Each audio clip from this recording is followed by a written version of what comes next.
All right, I think we'll go ahead and get started. First of all, I want to thank you all for coming out tonight and for this first time presentation for HealthyU. We're going to be speaking on healthy versus unhealthy relationships for teens.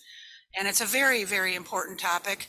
I honestly, and I'm as far from a teen as you can get, I wish they would have had something like this even in my day. So I'm proud, I'm pleased to bring our two subject matter experts here. But before we do that, we've got a few housekeeping things to do. First of all, for those who don't know me, I'm Patty Roberts. I'm the Deputy Director here for the City of Port St. Lucie Parks and Recreation Department. So this is my house, and welcome to it. But HealthyU is a program that's very near and dear to my heart. Some of you know my story and how HealthyU was born. But I will tell you, HealthyU is all about mental health. And until we start talking about it and recognizing that there are challenges out there, people can't heal. And I'm a living example of that. My son, Danny Roberts, died when he was 22 years old, about just over 4.5 years ago. He died of a heroin overdose that was laced with fentanyl. And the ticket for me throughout that is a couple things. Danny did not die in Miami or Orlando. Danny died right here in Port St. Lucie. Danny had fought for 8 years with substance use disorder, with depression, and with anxiety. Those were all his diagnoses. And throughout those 8 years, I quite frankly sat at my house and thought, I am the only one going through this. Well, we all know how wrong that is. And so after a little bit of time, I decided, you know what? We need to talk about these issues. We need to open the dialogue. Maybe there's no cure for this. Substance use disorder is a disease like no other. And I have learned that through my education process. So without further ado on that, but that's why HealthyU exists. We have 3 goals for HealthyU, and that is to educate the public, which is why you're all here. Number 2 is to raise awareness. Again, we have these issues in our community. And number 3 is to not just reduce, but remove the stigma. Because my goal, and I think it might happen in my lifetime, I'm not sure, but my goal is that we can talk about substance use disorder or anxiety or depression in the same breath that we talk about my husband's heart condition. Because at the end of the day, they're all diseases and they all need to be brought to light. So that's a little bit about me and my background. I would ask just a couple housekeeping things. Please turn off your cell phones. I would really appreciate that. And also the restrooms. Me? Okay. Can you hear better? Yeah. How's that? I'll talk louder. I'll be louder. But if you'll also note that please, thank you, Jason, that the restrooms are out these doors right here and to the left, all right? And so, as you know, we started this about a month or 2 ago with HealthyU. Each person who pre-registers, the first 50 who pre-register, we do have catering, catered food and drink for you. So if you want to take this moment to go ahead, and the first person will have to remove the plastic from the caterer, but please dig in and bring a plate back to your chair. There's soda and water, I believe. So please help yourselves. Come back to your table, and we're going to get started right away with the main event tonight. Thank you.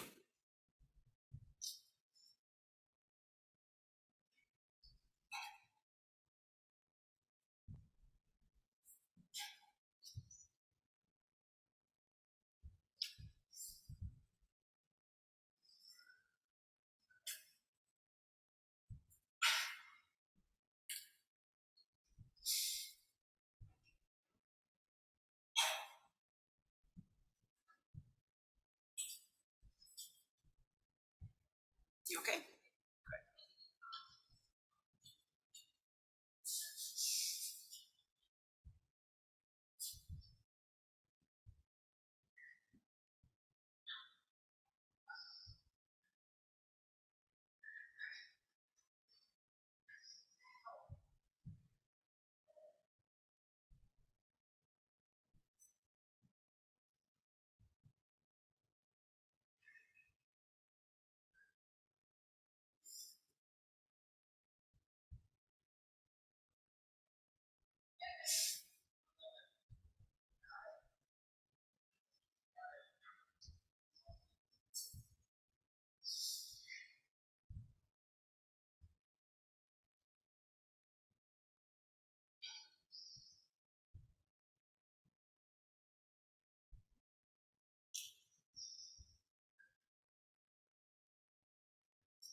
No, sir.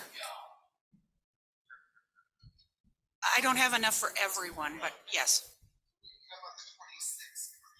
That's heart health. I'm going to talk about it a little bit.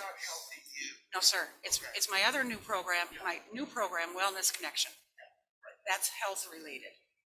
You already had the diabetes. Yes, sir. We've been fascinating to you. Oh, it was. Did you have a big crowd? We did. Because a lot of people missed it maybe because it was the first one and they weren't like aware of it. You might, I mean, if it was, I would love to attend. Mm-hmm. And maybe I got to wait a whole year to. Maybe if it was so popular, you could have that one. We've already talked about that because it is very that one. You said it even opened your eyes. Oh yeah, it did. Definitely did. Yes, sir. Duly noted.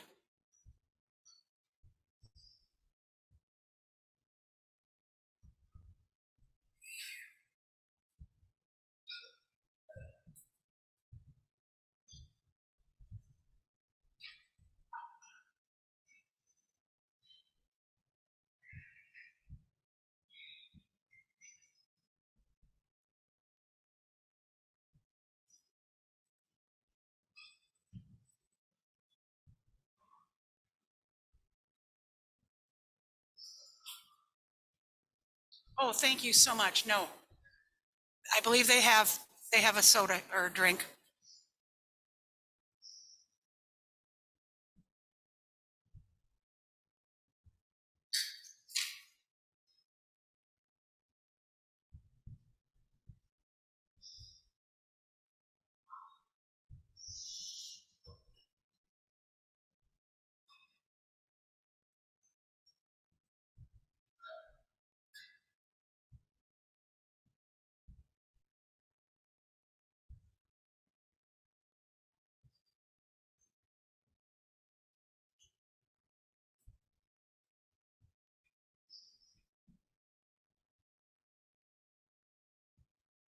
You all set?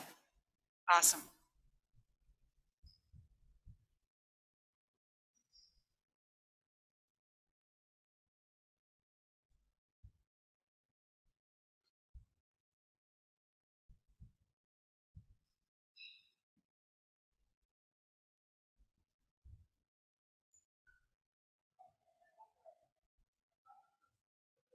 Oh yeah?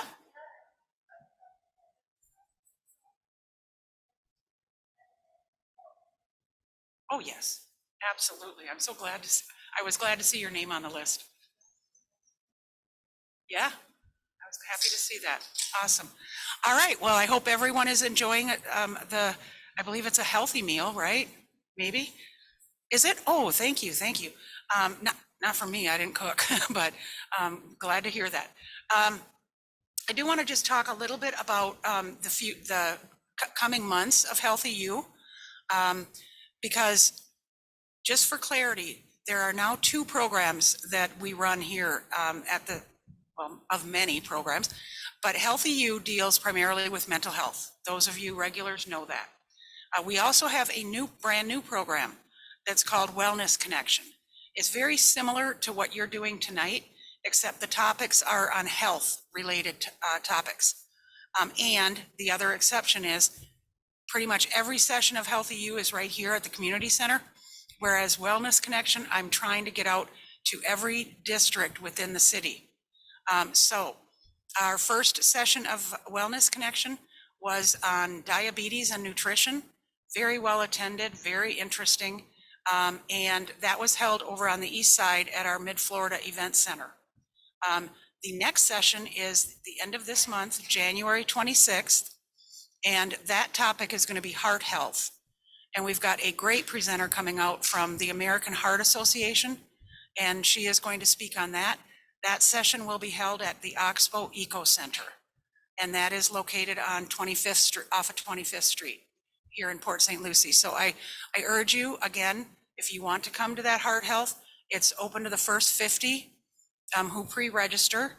Again, I do the catering count and all that, so it's very important to pre-register if you want. There are several people already registered to attend that one. And then moving forward into April and July for Wellness Connection, we're going to talk in April on tobacco and vaping cessation. And that's going to be over at our Minsky gym. We have two wonderful presenters on that one. And that will be at Minsky. And then in July, we're going to talk about accessing healthcare. I'll be frank, I'm extremely fortunate. I work for the city of Port St. Lucie, and I have a wonderful medical program. Not everybody has that. And I know people who do not, and they are challenged with navigating the health plans that are out there. So we're going to have a professional help them navigate through the health plans. So that's Wellness Connection in a nutshell. I welcome you all to come out. Again, both programs are totally free to the public. So, which is probably a good opportunity for me to mention. I am actively seeking sponsors for both programs because we have expenses and we want to pay for those expenses through the sponsors. I actually have a new sponsor for the Wellness Connection called the Ultimate Health Plans. They have sponsored the next session of Wellness Connection on heart health. So it's very important. If you know of any business or if you have a contact that you know would like to support either mental health or health, feel free to see me after. I do have sponsorship packets, but it's very important that we try to recoup what we can through a sponsorship. So looking forward into HealthyU, which is mental health, and I'll be very brief. I do want to talk about a few topics that are coming up. After tonight, the next session of HealthyU will be on homelessness. It's actually titled Homelessness and Its Impacts on the Treasure Coast. And again, in HealthyU fashion and in Patty fashion, I'm actually going to be talking about the H word that people in this city don't seem to want to hear. But we have a homeless, challenge in our community. I welcome you when you leave here tonight. We're right across the street from the bus depot. Look there and you will see that we have homeless people here in Port St. Lucie. So we need to talk about that. We need to talk about the resources that are available and the challenges that are presenting our community through that. Yes, ma'am.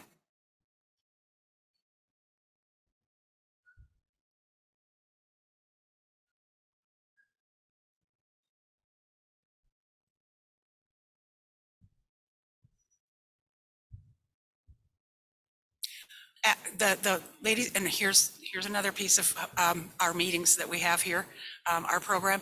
When you ask a question in the audience, we are recording each session of HealthyU, okay? So when you ask which please ask away, okay? But I must repeat your question. Otherwise, the recording doesn't hear your question. They just hear me talking. But the lady's question was, will we be pairing up people who are interested in volunteering with perhaps the homeless organization or a homeless person?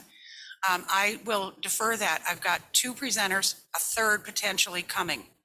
And they represent two coalitions throughout the city on homelessness. So I will leave that to them to partner that up if that's their interest. I mean, who says no to a volunteer?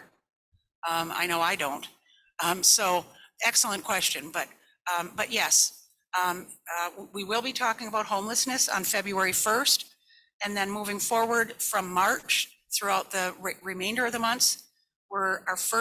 In March, we're going to talk on adoption. That was actually requested by a HealthyU participant.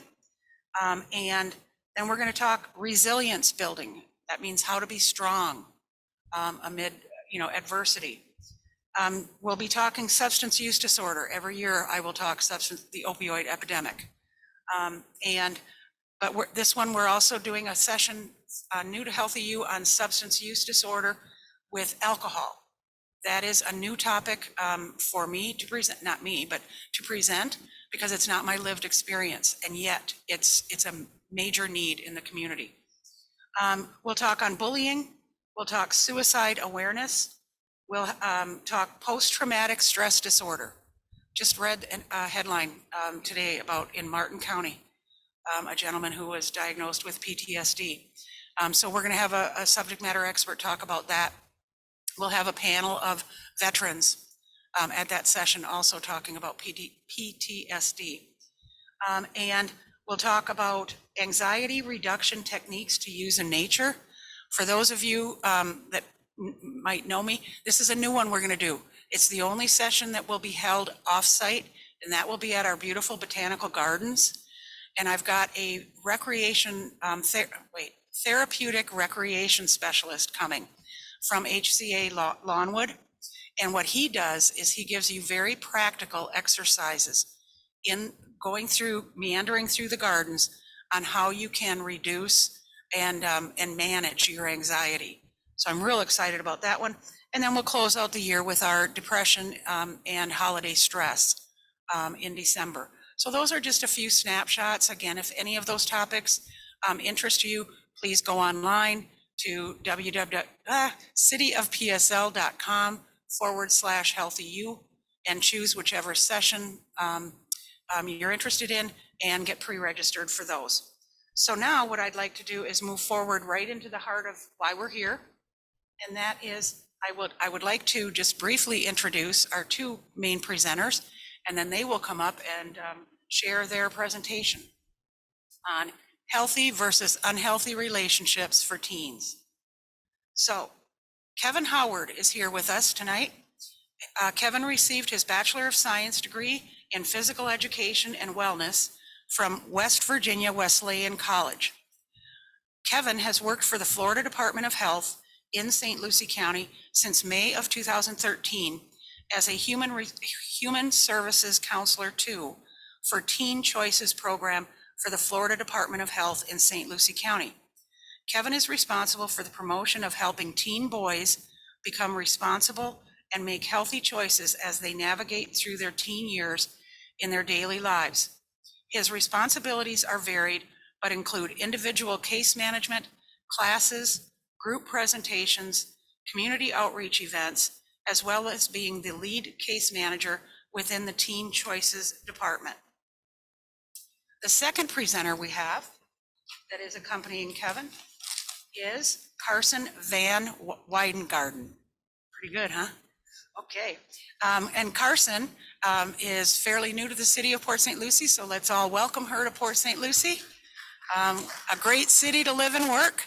But Carson received her Bachelor of Science degree in Public Health from the University of North Carolina, Wilmington. Carson has worked for the Florida Department of Health in St. Lucie County since September of 22 as the health educator consultant for Teen Choices program for the Florida Department of Health in St. Lucie County. Carson is responsible for the promotion of responsible and healthy choices for teens in their daily lives.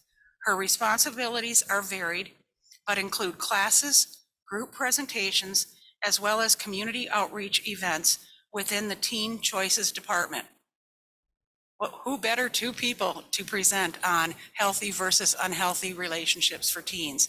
So I welcome Carson and Kevin to come on up, and we'll get this presentation going. And again, I just caution, because it's being recorded and it'll be available on our website about a week later from tonight. And that is, when you ask a question, each one of these presenters will just repeat your question before he or she answers it. All right? Thank you all.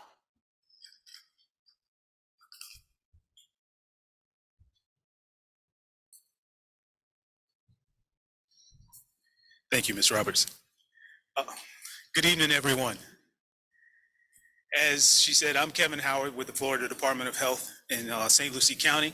Our program is called the Teen Choices Program. Just to give you a little background about our Teen Choices Program, the Teen Choices Program is a funded program through the Children's Services Council here in St. Lucie County. It has been active for over 15 years now. And as she said, we do provide education to our teens, boys and girls. Between the ages of 13 to 18 is usually predominantly what we work with. We do sometimes have some 19-year-olds that come through, but for mainly 13 to 18. And what we do is our emphasis is to help them become responsible young adults. As everyone knows, as we see, as I look out and see a lot of seasoned people who are out there that you can go back and remember your teen times and how it was being a teenager. navigating through these things as teenagers, whether it be relationships, whether it be school, whatever it may be. We all can probably have some stories that we remember about navigating through being a teen. One of the things that we definitely see a lot of is our teens who are now engaged in relationships because of, so let's say, social media and these things. It's a lot more active. The things that probably that some of you and I did as adults weren't magnified as much as it is now. That's safe to say. It's not, if you're a parent, it's safe to say it's not that magnified as much. So therefore, our teens are seeing a lot of, or dealing with a lot of things, and now it's being exposed because it's all open, because everyone has cell phones, everyone has cameras, everyone's carrying something. So a lot of things are being seen, and that maybe you and I didn't deal with, or it wasn't as exposed, like I said, as it is now. So a lot of our young people, we find out, don't understand what it is to have a healthy relationship, or they may not see a healthy relationship. So one of our topics is that we do deal with is healthy versus unhealthy in relationships. And what we do is just trying to give our young people an avenue to understand what it is to make a healthy choice, what a healthy relationship should look like, versus an unhealthy relationship, and then help them navigate through those things if they have these issues that they're dealing with. So that's what we do as far as our Teen Choices program is concerned.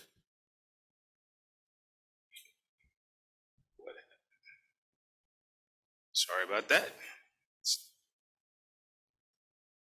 It's not clicking for me.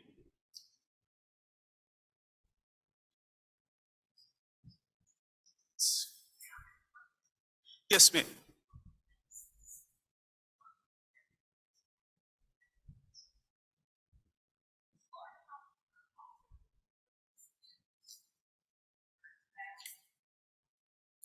Very good question. So the question was, is the Florida Health, meaning the health department, putting this into the schools?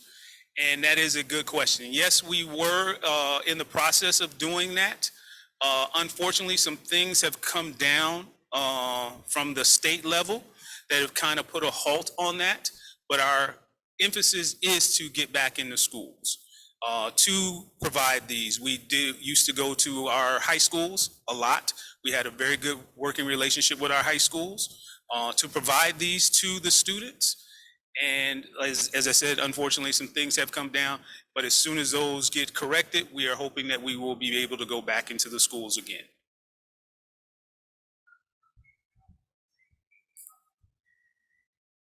It is, yeah, just to say, and the question was, is it the controversy about don't say gay? All I can say at this point in time is that it is come down from the state, on the state level for us, and that we just have to, we had to put a pause on that as some things are being ironed out on what type of curriculum can be taught through our agency.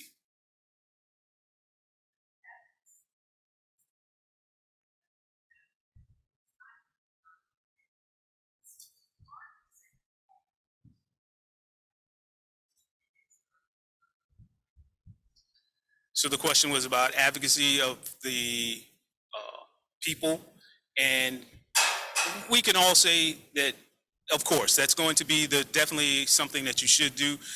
If you feel that this is something that is important to you, an important matter to you, and that the education for the students should be in the school and they should get this education, then by all means, you know, you should be able to do that. But that's going to be up to the individual person. So I can't tell a person how to say something, what to say.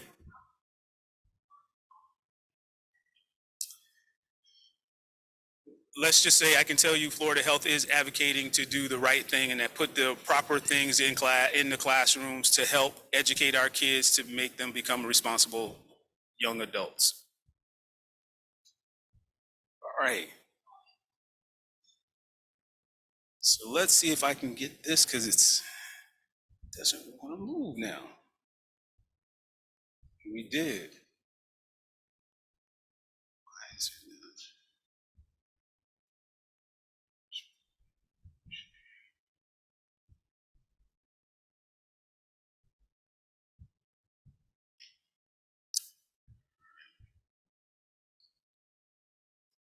If you'll just bear with me.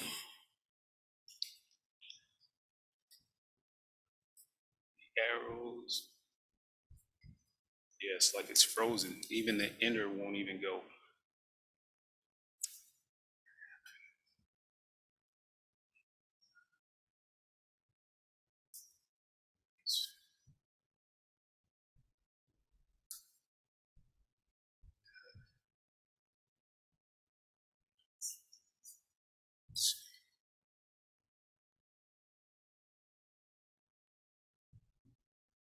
Hmm.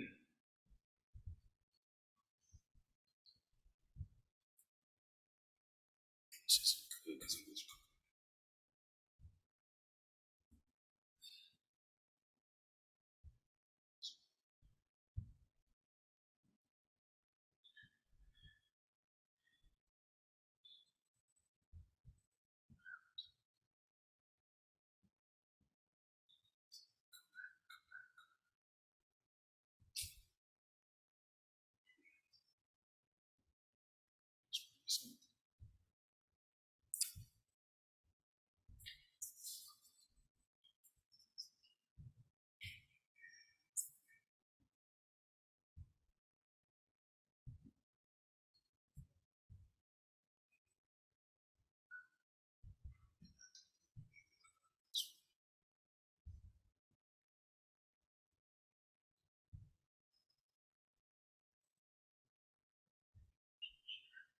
I just did click that.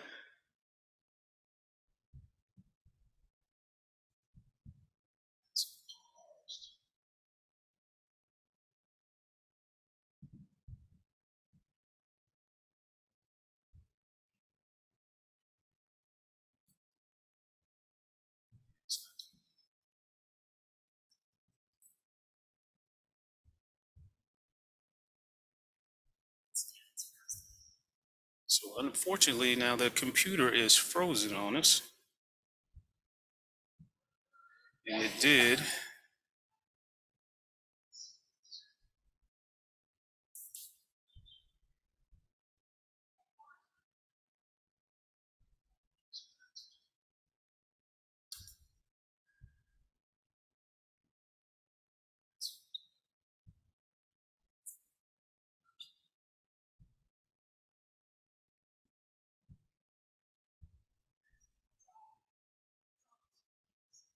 Oh, that's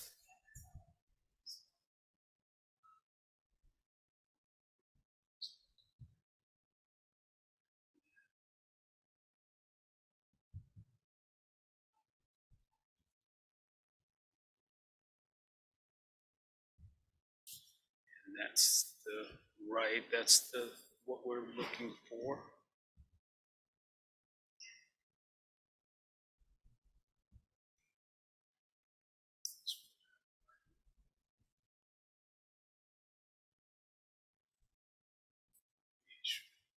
What was that?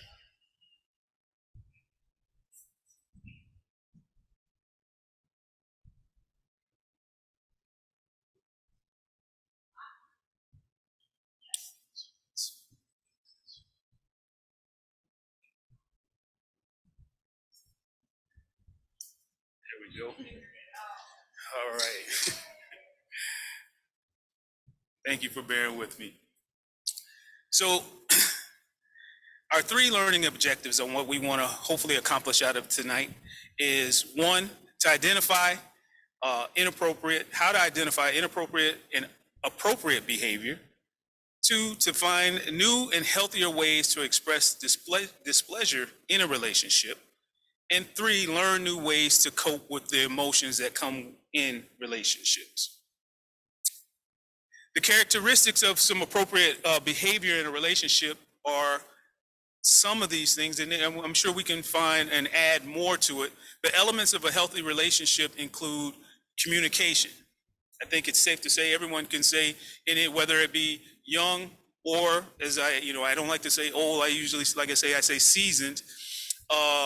Communication is big in a relationship. I don't know how many married couples are here or how many people that are married. I'm sure that you can say now, even in your relationships, that communication is a key. And it's probably been a key from the beginning. So we emphasize that with our teens, as well as respect, learning how to respect each other and respect the boundaries that you set in place. Trust is always a big issue. You want to be able to trust your partner. You want to be able to trust that person that you're with. You want to be able to compromise. Learning how to compromise, learning how to set boundaries, and equality in a relationship. A lot of times we deal with our young people as far as educating them on these aspects of understanding that a relationship, there should be equality in a relationship, and each person should have a say. So we definitely go over those things. Now, what is communication? Communication is feeling comfortable in sharing thoughts and feeling with your partner. Listening carefully to your partner's thoughts. Being able to express yourself without fear or judgment, as well as admitting when you are wrong and being able to apologize. We deal with a lot of our young people, and that's a big issue for a lot of our young people and a lot of our teenagers, in navigating on how to be able to understand, to come through, to compromise, to be able to admit when they're wrong in a situation in their relationship, so that they can work through to be able to compromise. So these are some things that we emphasize, and like I said, I'm sure we could add more to it when we say, what is communication?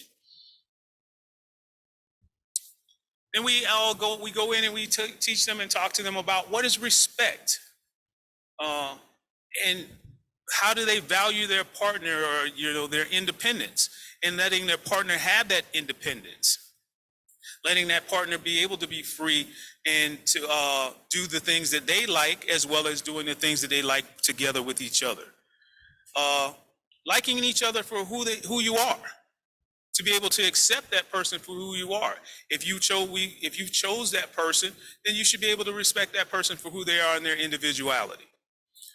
Understanding your partner's needs to spend time with family and friends. We deal with a lot of times of our young people as far as isolation and understanding about isolation, because they just want to spend that time with that particular person, and then they try to isolate them from their family. And then we come in later on, we'll talk about some things as far as control, and we get them to understand these things. Treating each other with kindness. I think that's self-explanatory as far as teaching our young people that they need to, treat each other with kindness and understand these things. Not insulting or humiliating each other, as well as accepting each other's opinions, even if you disagree. As I said, for those of you who are here and that are in relationships, we know that there's going to be some disagreements in relationships, right? Everyone can we attest that there's going to be some disagreements in relationships? So then what we do is we want to try to teach them how to navigate through these things, to understand that it doesn't have to be the end of the world, or the relationship does not have to end if you have a disagreement. So far, are there any questions? Okay. So what is trust? If I could ask, what would you think trust would be in your relationships, or as far as what you've dealt with coming up in relationships? Does anyone have anything on what they can say? Yes.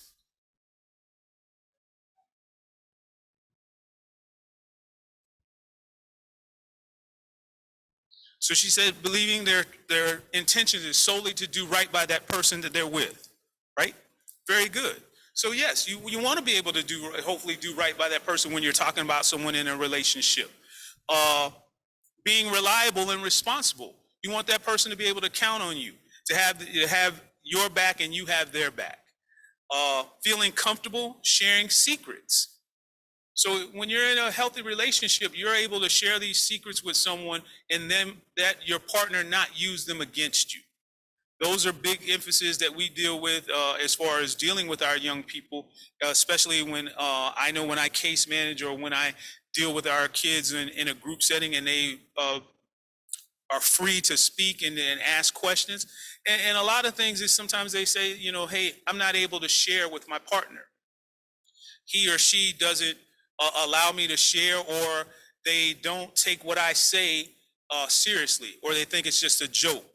And so these are things that now we try to navigate and help them with, to understand that they should be able to express themselves freely, to be able to share their secrets with that person if this is a person that they've chosen to be in a relationship with. Knowing you won't belittle or hurt each other. So that's something that we teach them also, to that if you're someone that you care about, that shouldn't be someone that you are belittling or putting down or hurting or harming. If this is someone that you have chosen that you want to be in a relationship with, and especially if you want it to be a healthy relationship. Being faithful to each other, knowing your partner won't cheat on you. So just to let you know, that's one of the biggest things when we talk to a lot of our young people in our settings that we go to, whatever group settings we're in, when we were going to the schools, these things. One of the biggest things that we dealt with was our young people talking about not trusting in it because of someone cheating on them or doing it right in front of them, these types of things. So these are things that we try to help them to understand, that if it does happen, these are some things that you probably need to look at to see if you want to continue this relationship.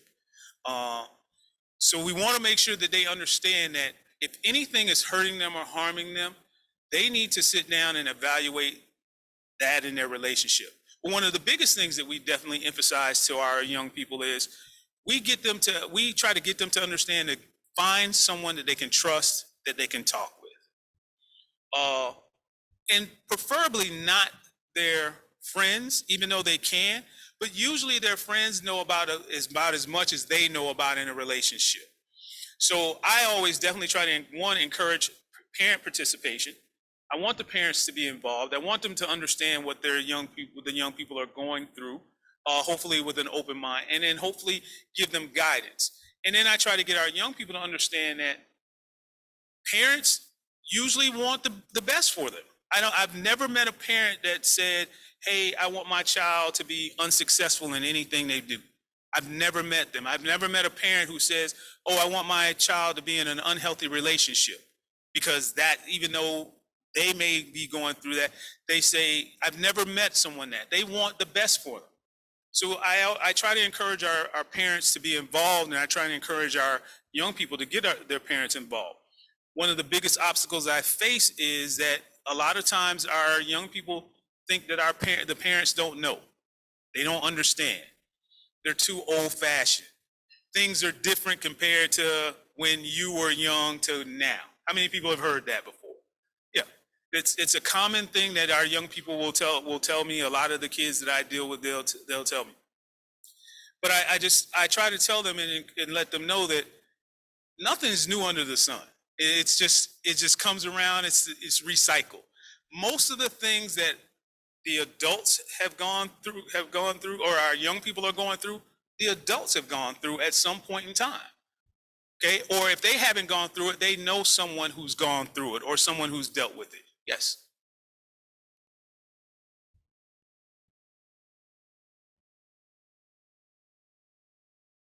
I'm sorry.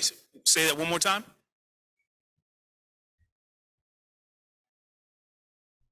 Okay, so the question was, from my educated experience, what is the definition of a secret? So to me, a secret is something that is maybe that the person doesn't want to share with someone else, that maybe too dark, too deep for someone, for someone, and they didn't want to share that, so they wanted to keep that to themselves. As far as a secret is concerned, is that kind of give you a little bit of where you want as far as the question? Okay, so I try to encourage our kids to open up. Do I understand that they're not going to open up? Yes, I do. I definitely understand that. I've been doing this long enough. But what I do want them to understand is that when they're comfortable to speak about it, to go to someone that they can trust. One of our things we try to do is we get them to talk to a trusted adult, someone that they feel that they can trust, that they can go to, that is going to give them the right information, or keep them on the right path, or direct them on the right path. All right? So being honest with each other and having faith in each other's decisions. So these are things on what we say is trust, all right? So I'm gonna go now turn this over to Ms. Carson and let Ms. Carson do the next couple of slides, and then she'll go from there.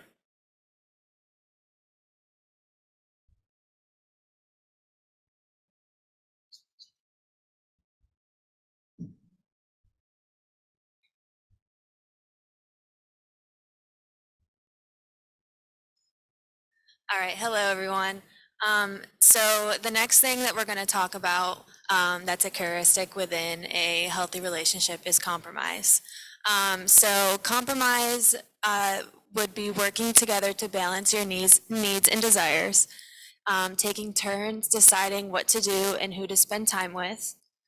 Neither person insists on getting in his or her way all of the time and solving problems together. So it's always just important to make sure that you guys are, making decisions together and compromising and going from there.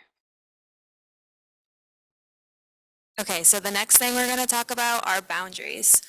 The first thing is giving each other space to spend time by yourself or with others.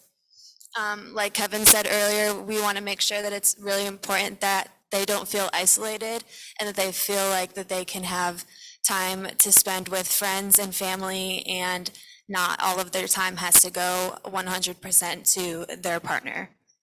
The next one is never pressuring each other into doing something uncomfortable.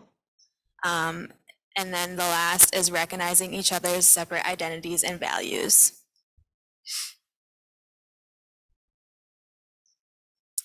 Lastly, what is equality?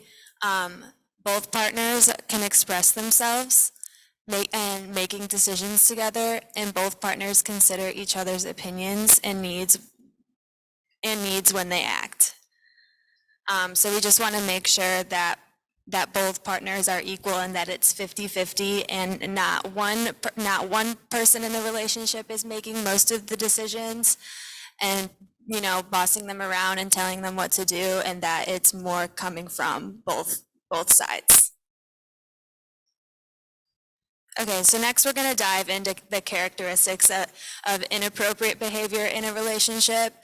And I'm going to say that these are just a handful of these characteristics, and there are more, but I just wanted to point out the most important ones that are really important for everyone to look out for. So we have isolation again. Like I said, I'm going to go deeper into this, but like I said, isolation is when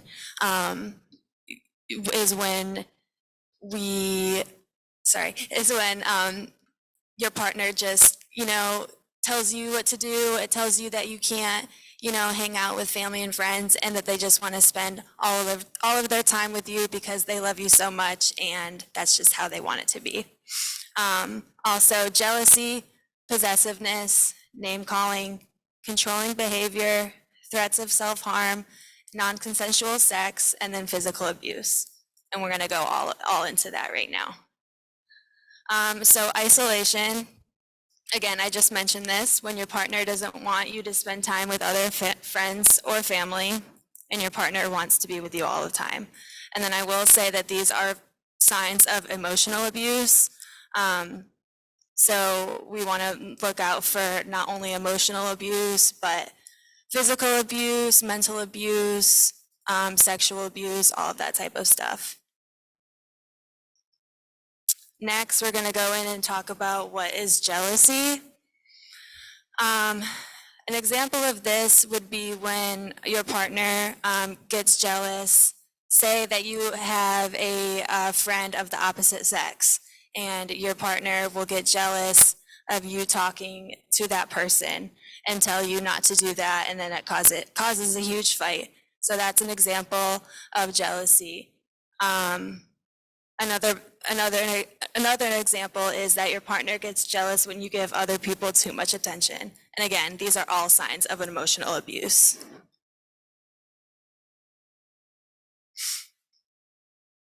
Okay, so what is controlling behavior?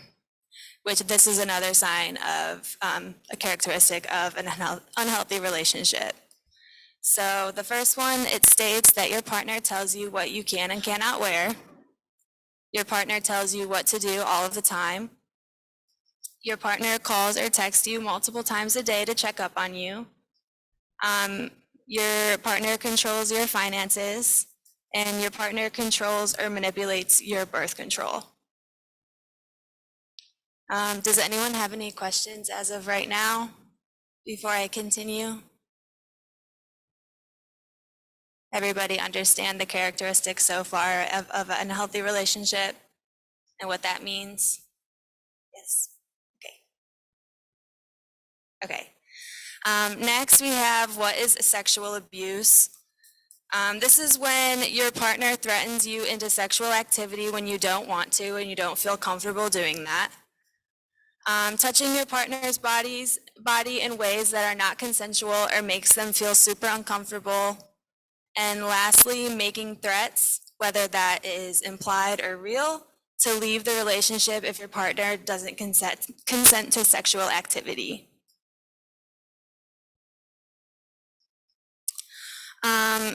So next we're going to talk about what physical abuse is. And that happens when your partner acts aggressively towards you and or blames you for negative behavior. Your partner hits or slaps you when they get angry with you, and your partner threatens to hurt you or him or herself if you ever break up. With them. Okay, so this is a video that we're gonna watch really quick that just shows the differences between a healthy relationship versus an unhealthy one, and it gives just certain examples.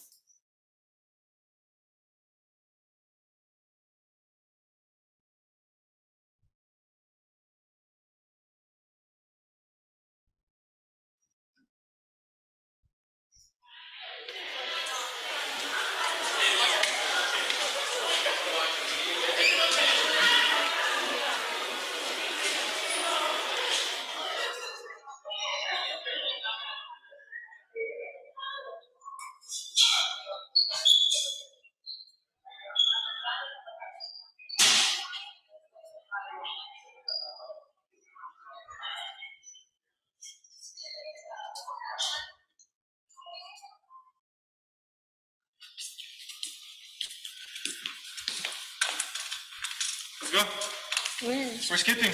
I can't. You said you would yesterday. No, I'm already failing my classes because of you. It's not my fault, bro.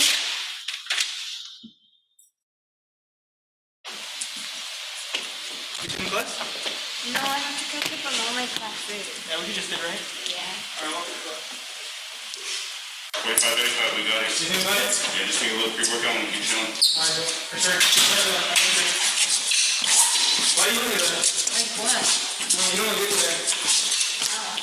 You're looking at that same jacket and stuff. Can you change? Why are you being so rude? I just want to work tomorrow. I'm sorry. Go ahead. 45, 35. You got it? Yeah, just take a little pre-workout. Alright, bro. My girls are actually done. Hey, dude. What's up? It was good. What you guys do? So I cut up on all my. You all cut up, bro? Proud of you. Is this a new jacket? It looks good on you. Yeah, Okay. I'm going as fast as I can. Alright, hurry up, bro. You don't have much time. I'm trying. Alright, what's up, bathroom?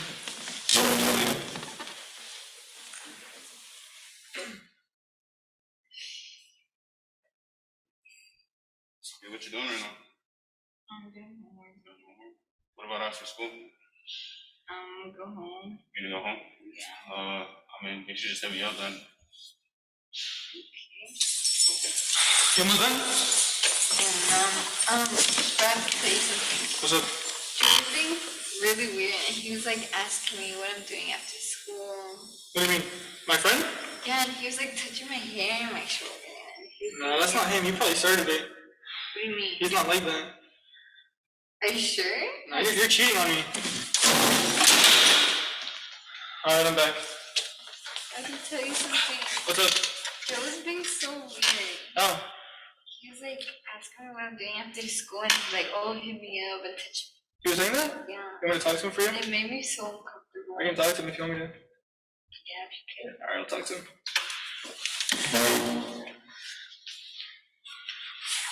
Hey, yo. What's up? My girl told me like you were being weird with her and stuff, like touching her, saying all this weird stuff. Yo, what? I don't know what you're talking about. I mean, That's what you told me. I was joking around with her, but I mean, if I took it too far, I'll apologize. Can you like apologize? No, yeah, for sure. Yeah, I don't know.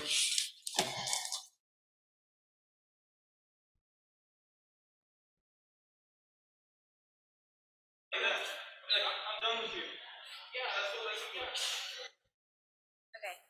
What did you guys think of that video? Yeah, was it a great way to show the difference between healthy and unhealthy? Yeah. What do we think about that last scenario that we saw when she got confronted by his friend and she felt super uncomfortable, but she felt comfortable enough to talk to her partner about it and express how she felt. And at first, the unhealthy one, he didn't trust her and he thought that it was her fault and she was cheating on him, right? We all noticed that.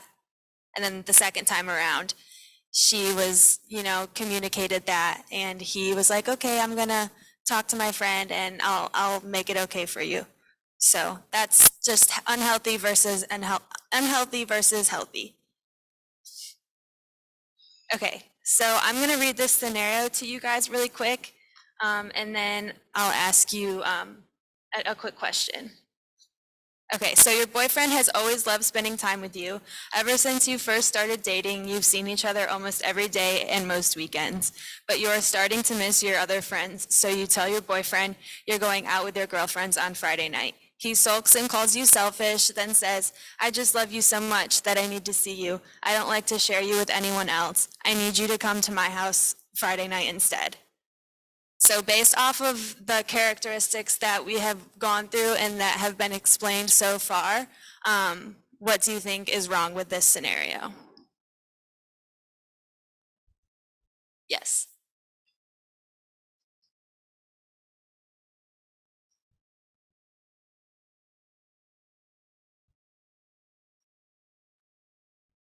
And what was the last part? Trapping, okay. Yep, so the young lady said that the boyfriend is isolating his partner, trapping him, very codependent and selfish. So those are all characteristics of an unhealthy relationship. Okay, the next scenario I have for you guys is going to be this quick video.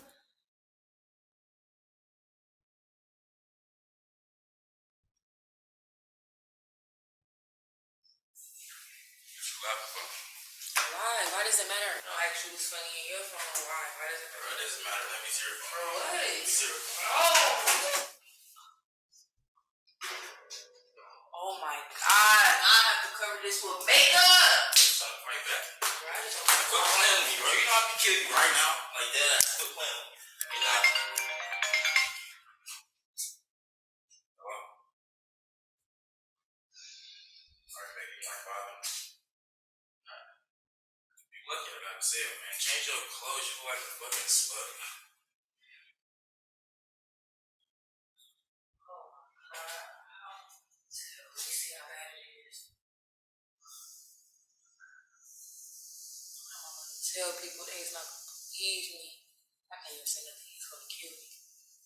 I can't keep going through this stuff. I cannot.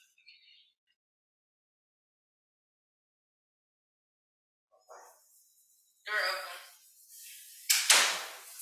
Hey, girl. Why do you have this hood on and why is it so cold in here? Bro, take this hood off. What is wrong with you? Nothing. It's something. What is wrong with your eye? Did he hit you? No, I was just running and I fell into the refrigerator. No, you did not fall into no damn refrigerator. Just let it go. Did he hit you? Shh. Why? It's my business. That's not bad. Like, who are you? Y'all into it? I can leave. It's okay. It's okay. It's gonna make it alone. You can leave. Okay, I'm about to just come with you. No, you can sit your ass down.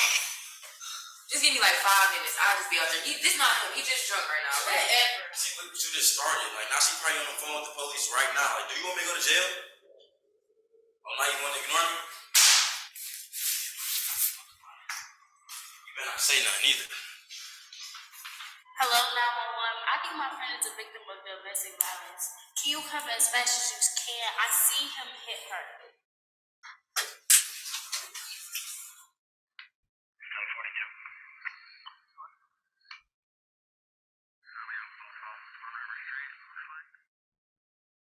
Okay. So the reason why we show that video is because that physical abuse is a common issue all around the world. And so we just like to make sure that like everyone is aware that, you know, people deal with this. And so that was the main characteristic with that video was physical abuse, verbal abuse, name calling, just disrespect, isolation, and all that type of stuff. Okay, so the next scenario I have for you guys is Krista and Sean have been dating for about 6 months. Sean is good friends with another girl, Karen. Krista tries not to feel jealous, but it bothers her when Sean hangs out with Karen and when she's not around. One Thursday, Krista asks Sean to come over and to watch a movie, and he goes, "I can't tonight. I promised Karen I would study with her for our math test tomorrow." Krista feels jealous, but reminds herself that Sean wouldn't do anything to hurt her. She then responds, "Okay, good luck. We can do a movie tomorrow night." So what elements of a healthy relationship is being demonstrated? Yes. Okay. So she said trust and sense of insurance. Compromise, yep. Does anybody have any other input on that? So trust, compromise, those are all great examples and characteristics of a healthy relationship within this scenario.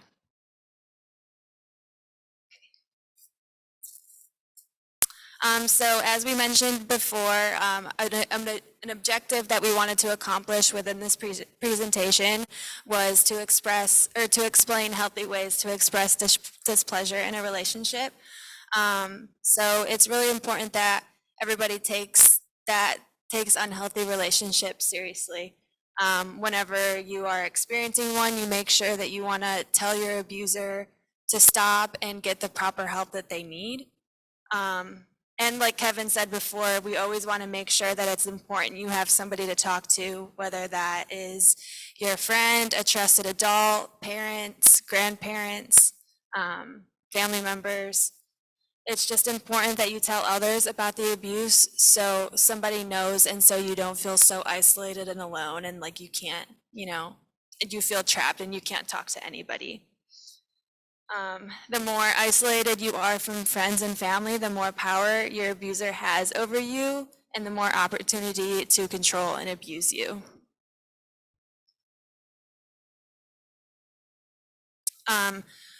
More healthy ways to express displeasure is to develop a safety plan and rehearse what you will do in the event that abuser becomes violent. So you just always want to be prepared. Like I said before, just know what you're going to say and how you're going to handle it. And if it does ever happen, just make sure you have a way out and make sure that you have somebody you can go and talk to. And lastly, get help from professionals. There are multiple places within the community where you can do that and get the help that you need, whether that's health services, counseling, youth counseling centers, youth organizations, doctors' offices, rape crisis centers, and emergency hotlines. Yes.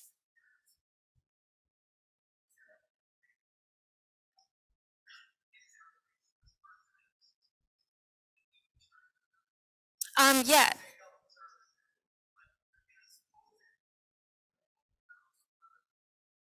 Yes, so this young man asked in a school setting who you can turn to if something like this were to ever happen. And that's what I was going to say. You did mention a counselor. I do, recommend going straight to a counselor's office because they have that confidentiality and can't talk to anybody else about it. So you can trust them for sure. Teachers also. So that's always an option whenever you are in a school setting to go there and talk to them.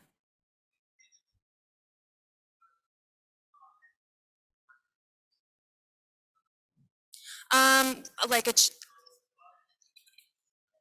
yes, so he said what youth organization that you would go to within the community, and that is correct, a Boys and Girls Club, church, anything like that.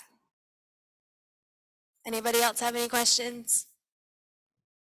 No? Okay, and lastly, I just want to explain some healthy ways to cope with emotions whenever you're dealing with something like this. It's very important to use self-control and think before you act. I know that's hard to say because not a lot of us do that, which is okay, but it's always important to just remember that. Find your safe spot, whether that means, I don't know, your bedroom or outside in the backyard on a playground or something like that. Just make sure that you have someplace safe that you know you can go to and feel comfortable and feel yourself in. Also listen to music or exercise. If you have a hobby, whether that's playing basketball or going for a run or going to the gym, just whenever you're feeling down or isolated and sad, just, use that void and go and do different hobbies that you like. Also describe your emotions and what you're going through in a journal. So it's always important to just write it down, get it all out. If unfortunately you don't have someone that you can talk to, you can always just write everything out in a journal. I know that's always helped me. So that's also a great alternative. And then don't react. Respond, examine solutions, and consider what the effects may be, and then decide what option is best suited to solve your problem.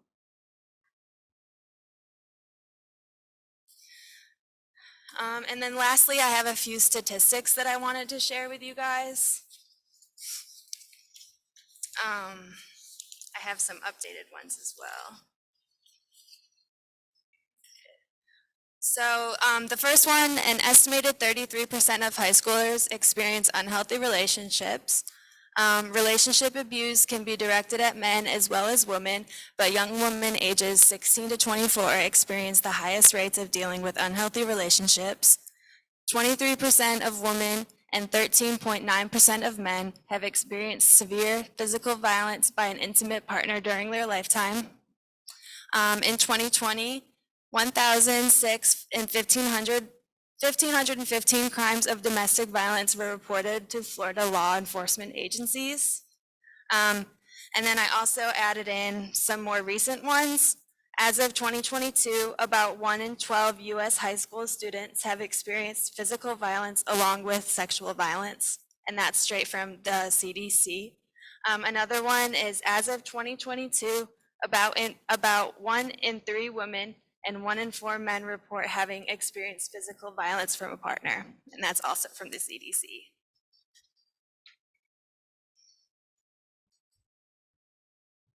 And then here's our reference slide. And then I will just open the floor up to you guys if you have any questions for us.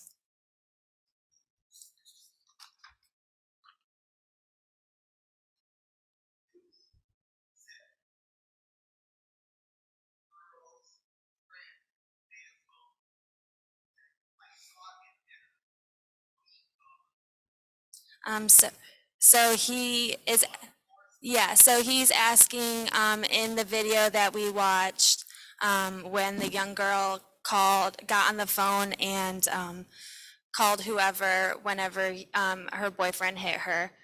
So typically in that case, yeah, she was probably calling law enforcement.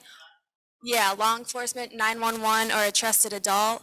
In that situation, that's probably best to go about it that way, yes, to get the proper help that they both need.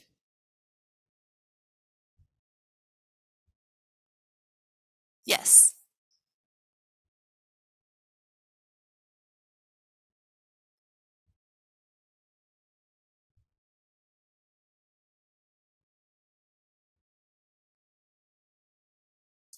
Yeah, so she just asked if there's numbers that anyone could call if they're ever in physical danger that aren't law enforcement. There are multiple hotline numbers that you can call. I'm sure, is there anything else? Go back. Where? To the video? Oh,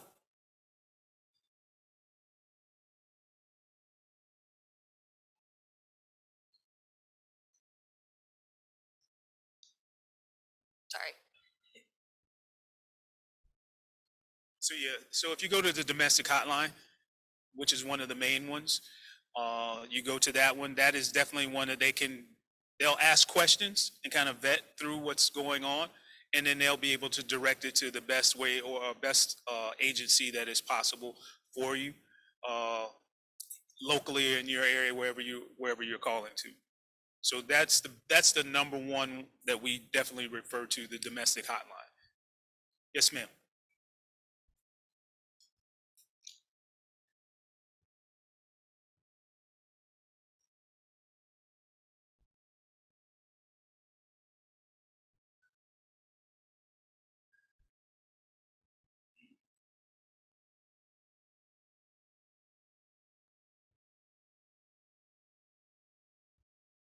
True. That is very true. So the question was about that she referred to that there are other agencies other than 911 that someone could call to get help, other mental service agencies. And definitely that is true. There are a lot of even the police departments have non-emergency numbers. They have non-emergency numbers that you can call, and that they can go ahead and vet those calls to the proper authorities or proper people to help a person, whatever their situation is. So yes, that is definitely true. Yes. 988, correct? Yep. 988, and there's also a 211 service that you can call that can give you a lot of different. They'll let you know what type of let them know what it is that you're looking for, and they can direct you with numbers and contacts, emails, those types of things. So 988 and 211. Yes, ma'am.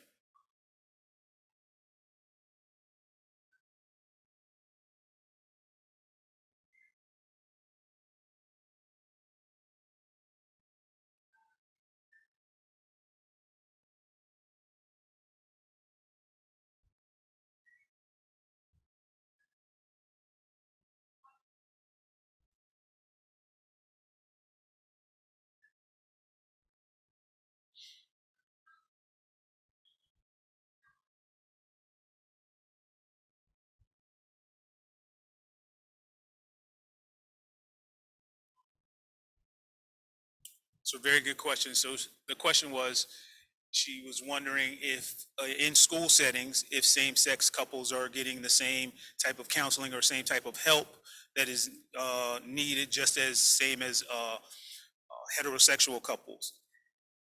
It's very hard for us to say what the schools are doing. We can only assume that they are providing everyone with whatever it is, no matter who it is, in relationships, they are providing them that help. Uh, I would like to say that our counselors in our school systems are very competent, educated people who are providing that service. But for me to sit here and say something about the school as far as what they're doing, I would not be able to do that. If you understand what I'm saying, okay. But we do hope that they are providing them that education. Yes.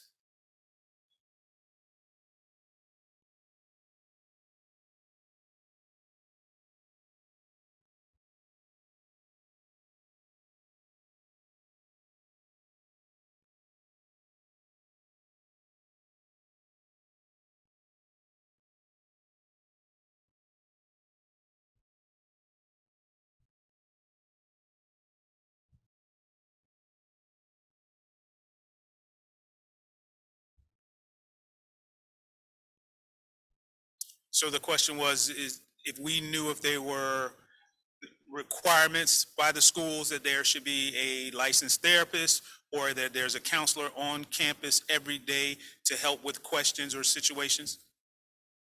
Or at least one? Once again, those are the schools. And for us to sit there and say what the schools are doing, yes or no, I wouldn't do that. I, again, can only hope that the schools do provide those. As I say, I think St. Lucie County, I think a lot of our school districts here are doing a good job to provide those things. Obviously, we know, everyone knows funds are an issue everywhere, in everything. So if, as you said, at your school, Port St. Lucie only had that person twice, I think you said? Right. Twice a week.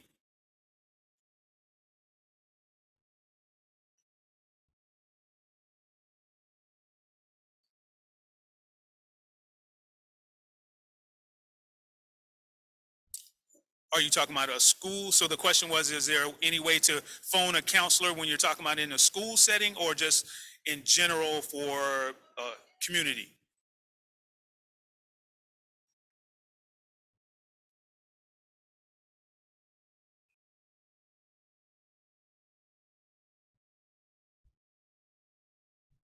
I'm sure you probably could call the schools and the schools would probably let you know when that counselor is going to be available or when that counselor will be on campus, or maybe even give you that information for that counselor to provide whatever services are needed.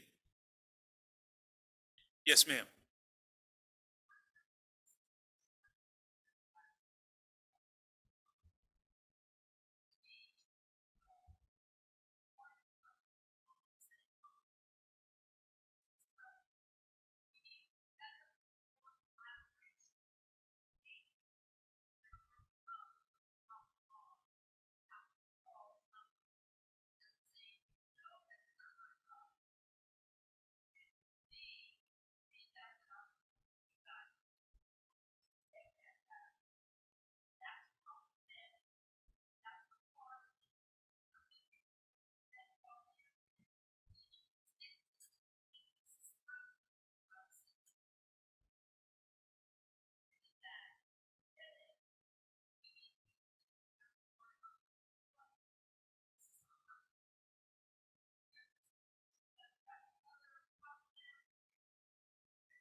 So what was said was you're saying that are not feeling that there's better collaboration between the two entities as far as the Florida Department of Health as well as in the school system, and that it's kind of like a passing the buck type thing?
So she's made the emphasis about her son and where he attended school, middle school, as far as having the support and those things that are in place, as well as compared to the differences of elementary school, and it may not being that great. And just to say, as far as public health is concerned, which is what we deal with, and a lot of the questions it seems like that we're hearing are more of on a mental health issue of those type things, and we are public health. So we say the schools because, or to go to the schools because your questions have kind of been generated towards what is going on in the schools. And because we are not in the schools and that we are not employed by the schools, that's why we are saying it's difficult for us to answer those questions based on what's going on in the school. But by no means am I saying that the schools aren't doing what they're supposed to be doing or providing the services that need to be. I think in St. Lucie County, as well as some of the other surrounding counties, they are doing the things that are needed to be done in the school systems to hopefully provide these young people, our young people, with whatever resources they need. Yes, are things limited? Of course, that's any and everywhere. But I think they are doing a good job as far as providing those services. And as far as the two entities talking, especially public health, and I can't, like I said, I can't say what mental health is doing, but as far as on the public health avenue, our director as well as the superintendent do talk to each other, do have conversations to hopefully provide whatever we can provide for them. The services that we can provide, we do provide those services. So hopefully that answers your question or kind of gives you some direction that it is happening. Those two entities are at the table.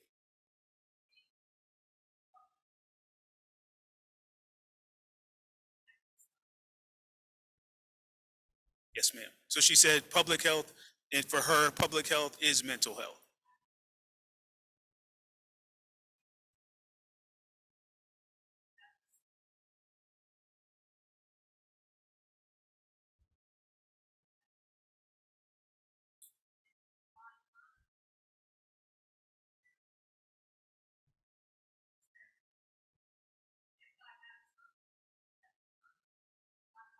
Okay.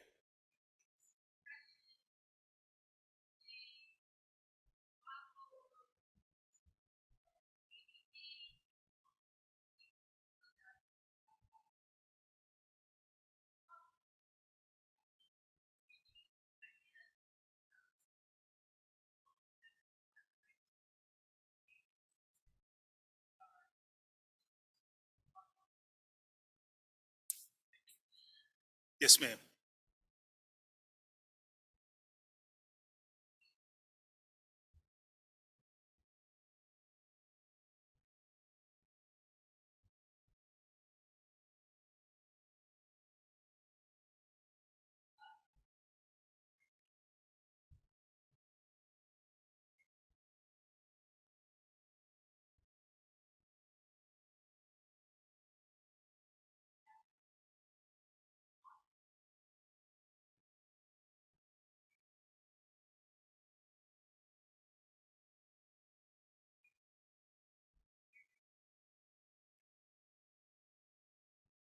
So the question was, for public health, where is public health applying the pressure in the school systems to make change? And as I said, our entities, our two directors definitely talk, the superintendent as well as our administrator talk. They do talk, they understand what's going on. They know what the situations are, and wherever we can provide those assistance and can provide that help within the guidelines that we have set, that are set by the state, that are set by the laws, we provide those. So wherever we can go into, we definitely go into if we're allowed to go into.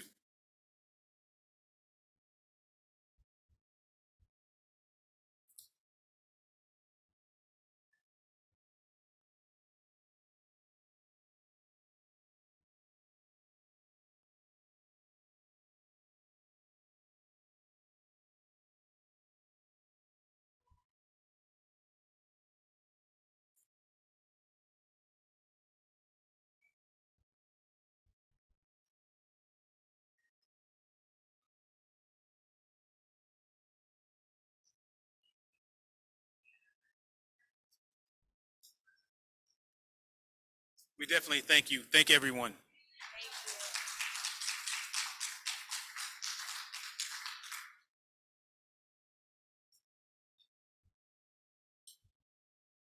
I will respond to that, ma'am. Just 1 minute. I just want to take a moment to thank Kevin and Carson for coming down here. We spoke right before we started on how early we started our work days today. And they both started early work days, and this is, that's the beauty of HealthyU, is these people are not being compensated. There's none of us are.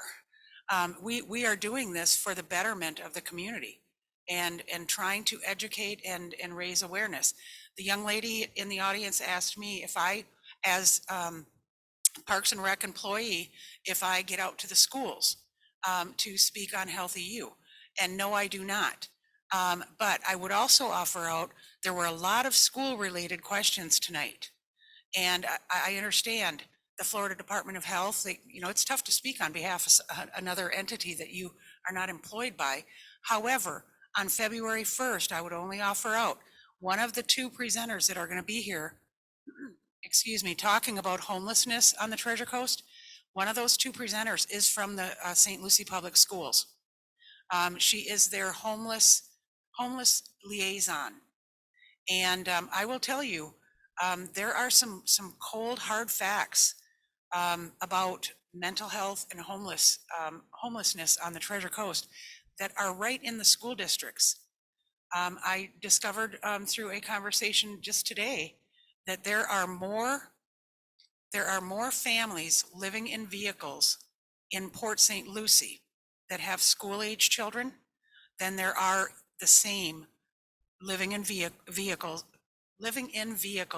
in Fort Pierce. Did anyone know that? Because I did not. Okay, that's huge. So we have this issue, and we have the mental health issue. Homelessness to me is not the root cause. Okay, in my experience, people become homeless for other reasons. Sometimes substance abuse, sometimes bipolar was mentioned, PTSD, and then homelessness comes from that. So that's a whole nother topic for February 1st. Feel free to come back. Maybe the liaison with the school district can help answer some of these questions. Yes, ma'am.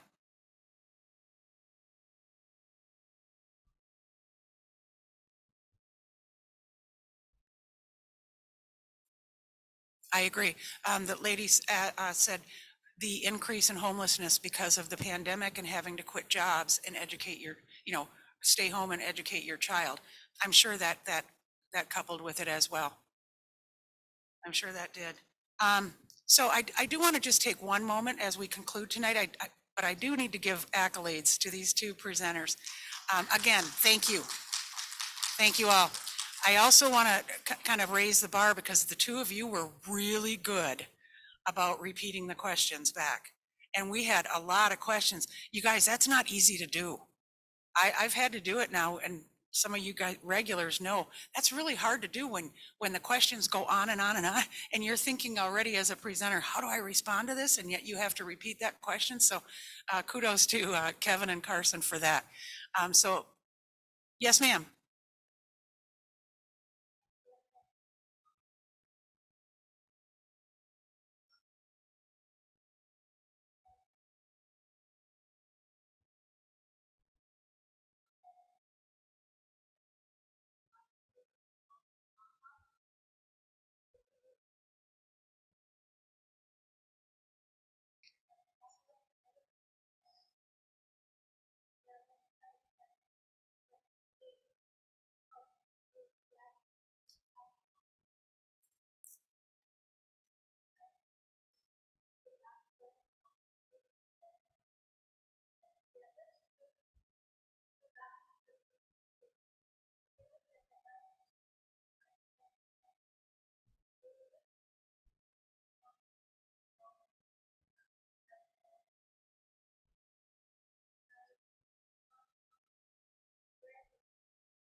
I will never.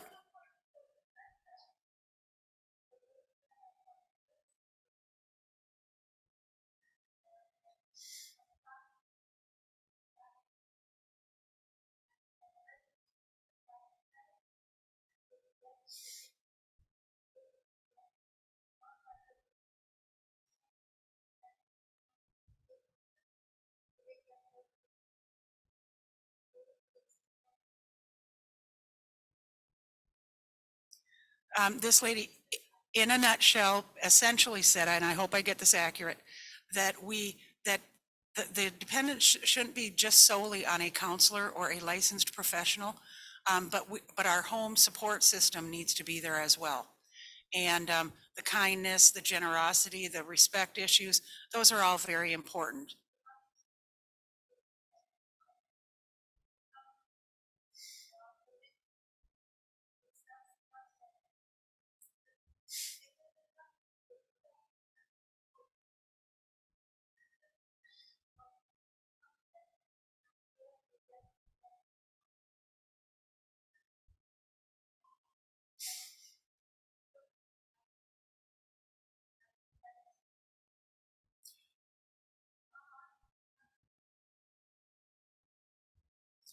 Children look up to their parents and their family members as mentors, and that is important to note.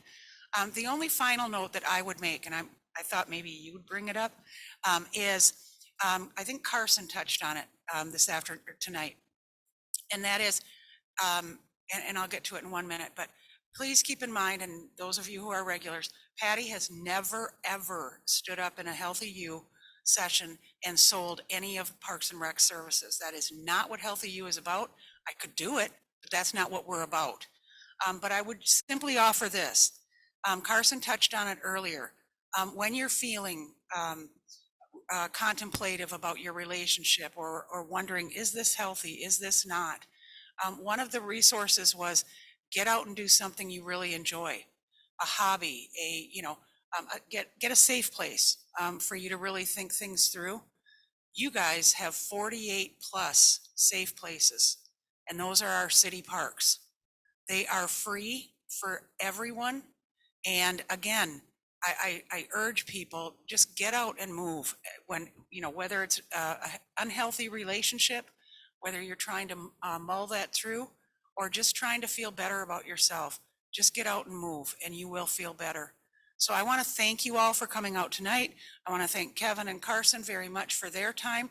And I hope to see some of everyone back on February 1st, and check out the website, and we'll see you again.